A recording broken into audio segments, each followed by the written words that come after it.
Sister, my question is in 2 Timothy chapter 2, verse 3, where it says, "You therefore must endure hardship as a good soldier of Jesus Christ." We know that not only the just but unjust in the world exist and go through adversity. But my question regarding this verse is it necessary to have suffering to become closer to God or to strengthen ourselves in the path of the Lord? When most of us arrived here for the first time, and I say this because it happened to me when I arrived here for the first time, we arrive with tribulations and needs, and this is why we seek God to find a response. So when he says it's necessary to endure hardship as a good soldier of Jesus Christ, why does this suffering exist? Well, that's later. That hardship.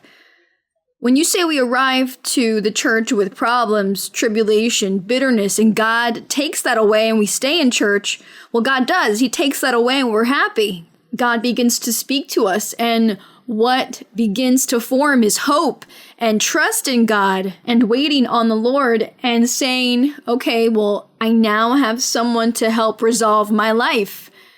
That's one thing.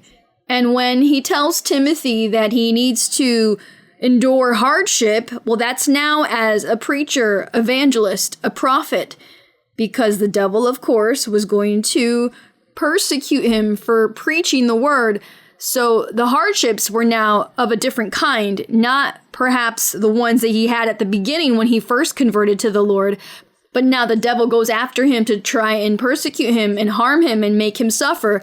But this hardship you are now able to withstand because you already know that by praying to God, he will help me. I know that if I go to have the Lord speak to me, he speaks and comforts me, and he tells me he's going to help resolve things. He's going to protect and guard me. So I trust in that. I wait on the Lord. So you see, that hardship is no longer so hard or difficult because we have someone to trust in and help with those hardships. But the persecution comes from the devil being envious, and he does not want us to seek God or love God. This is why he persecutes us. But as we know that by praying and trusting God, that is our weapon, things are different. So it's not that we are obligated to, when we convert to the Lord, we must go through hardships. No, it's the attacks of the enemy and persecution, but I have God. And I trust in him. God will help me, and that's different. Before knowing God, when we faced all that suffering and tribulation, people were bitter. They would cry. They would take their life. They would take poison. A lot of other things. That's what people would do because they had no one to help them resolve their problems or to comfort them. There was no one.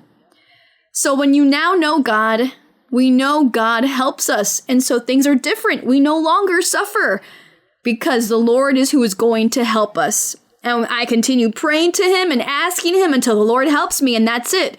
So the hardships came from preaching the word of the Lord. But today, because we come to church, the devil is envious of you and tries to harm you because you're coming to the church and seeking the Lord. But we have prayer and we have the Lord.